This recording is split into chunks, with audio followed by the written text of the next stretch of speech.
L'église de la Sainte-Croix de Hattula est une église luthérienne édifiée en briques.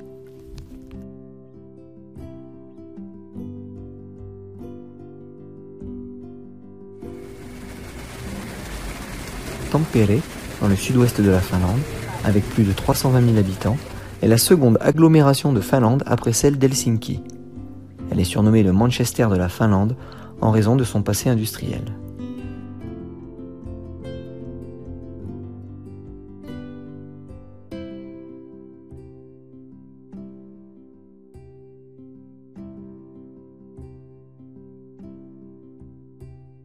Sur le pont qui enjambe le Tammerkoski, 4 grandes et massives statues qui symbolisent les forces vives du pays. Le commerçant, le chasseur, le collecteur d'impôts et la jeune vierge.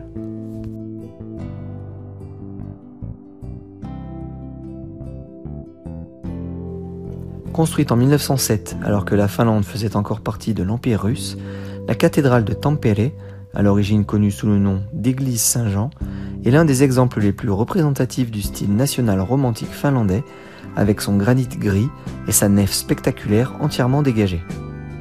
À l'intérieur, on ne peut qu'être frappé par l'absence de motifs et de références religieuses. Les fresques peintes ont suscité de nombreuses critiques négatives à l'époque. Elles ont été interprétées comme un symbole de péché et de corruption. Certaines représentent 12 garçons nus portant une guirlande de roses, symbolisant le poids des misères terrestres. La plus célèbre est la fresque de l'ange blessé. Au plafond, des ailes d'ange, porte-drapeau du bien, volaient autour d'un serpent à la pomme, symbole du mal. Le retable, représentant la future résurrection des peuples de toute race.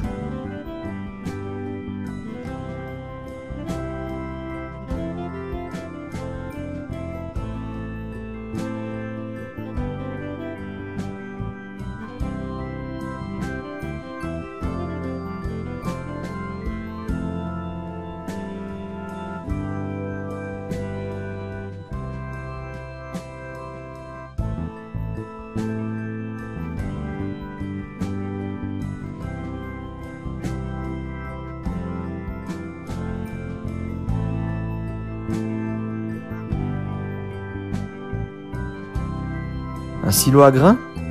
Mais non, seulement l'église de Kaleva, une église moderne construite entre 1964 et 1966. On l'appelle aussi le silo des âmes. Les murs sont hauts et verticaux. La surface au sol est de 3600 m² et son volume total de 47 000 m3. L'église est caractérisée par son espace et sa luminosité. Le musée de l'habitat ouvrier d'Amuri est un îlot urbain formant musée situé dans le quartier Amuri de Tampere. La construction des blocs d'habitation en bois d'Amuri a commencé dans les années 1860 pour répondre aux besoins de la population active croissante de Tampere. De ces blocs, il ne reste que le quartier du musée des ouvriers, qui comprend 5 bâtiments résidentiels à leur emplacement d'origine ainsi que 4 dépendances. Les immeubles résidentiels sont constitués d'appartements datant de 1882 à 1973.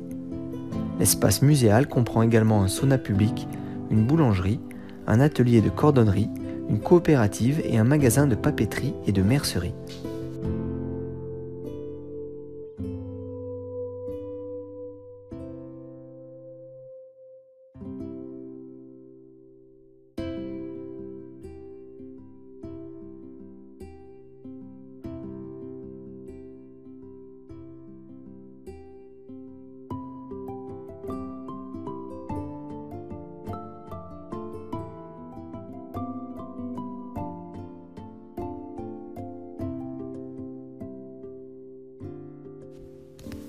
Située sur le golfe de Botnie, Rauma est l'une des rares villes médiévales de Finlande.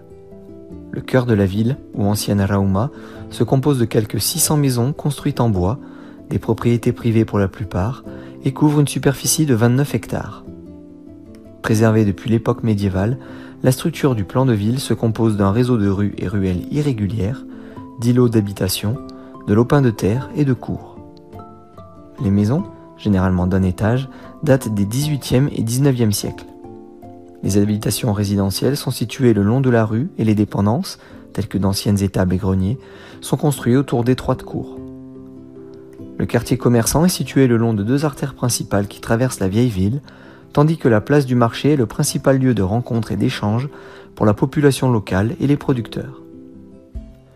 L'église médiévale, construite autour d'un monastère franciscain, et l'ancien hôtel de ville construit entre 1775 et 1776 sur la place du marché sont des points de repère dans l'harmonieux paysage urbain composé d'édifices résidentiels et commerciaux d'un étage.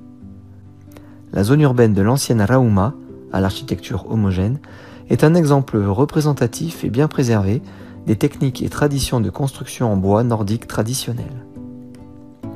Dans l'ancien hôtel de ville, cette petite bâtisse ocre de 1776 surmontée d'un clocheton, les salles du rez-de-chaussée sont consacrées à la dentelle au fuseau, production majeure qui compta jusqu'à 600 coussins de dentelière à la fin du XVIIIe siècle. Ce musée fut la splendide résidence d'un riche armateur du siècle dernier, dont les fils dilapidèrent la fortune en voyageant. Meublée dans le style de l'époque, grand poêle en carreaux de faïence pour le chauffage et beau mobilier, elle permet d'appréhender un peu mieux la vie de la bourgeoisie nordique au début du XXe siècle. Le bureau et la salle à manger sont particulièrement éloquents. On découvre de nombreuses peintures de la flotte commerciale sur tous les murs.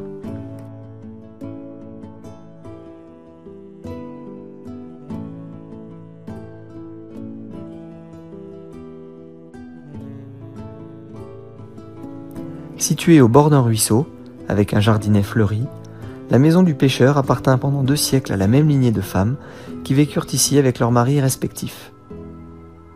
Pendant populo de la bourgeoisie maison de l'armateur, chacune de ces pièces restitue une tranche de l'habitat populaire de la fin du XIXe siècle aux années 1960. À quelques pas du centre historique de la ville se dresse l'église luthérienne de la Sainte-Croix. Édifice érigé au XVe siècle, elle doit surtout son attrait aux fresques qui ornent le plafond qui domine le chœur.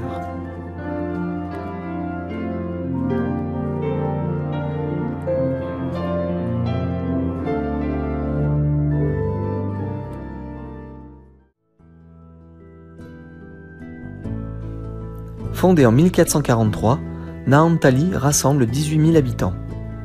À 15 km au nord-ouest de Turku, le petit port est un lieu de villégiature très chic.